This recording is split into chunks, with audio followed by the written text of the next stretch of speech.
बिस्मिल्लाहिर्रहमानिर्रहीम। तनवीर काज़म जाफरी की तरफों अदबी सितारे दे सामीन नूं अस्सलाम वालेकुम। असीं तुहाडे अपने चैनल अदबी सितारे ते अज तुहाडे वास्ते एक नवा पंजाबी कलाम लैके आए हैं। तो उम्मीद करते हैं कि कलाम तुहानूं पसंद आएगा।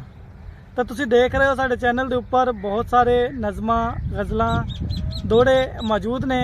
उर्दू की बहुत सारे कलाम उर्दू दीयां गज़लां मौजूद ने। तुसीं इस तो लुत्फ अंदोज़ होया करो। तो तुहानूं साडा चैनल किवें लगदा है सानूं जिहड़ा है कमेंट करके लाजमी दस्सिया करो। तो चलते हैं जी अज दे कलाम की तरफ। अज दे कलाम विच गज़ल है जी। तो गज़ल का मतलब है जद ख्वाब ख्याल हो जांदे ने। वाह वाह।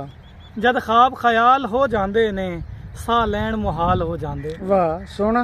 जद ख्वाब ख्याल हो जांदे ने साह लैण मुहाल हो जांदे ने कुछ साल भी झट च लंघ जांदे। वाह वाह वाह।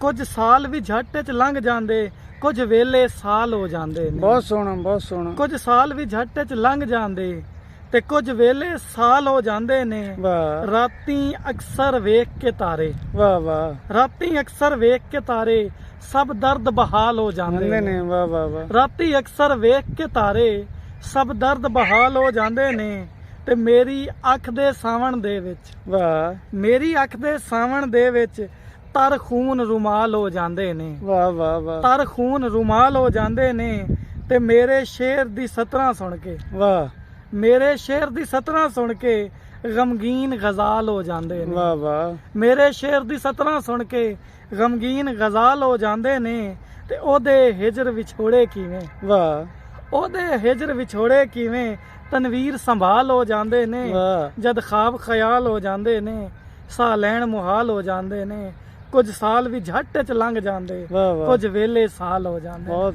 बहुत शुक्रिया।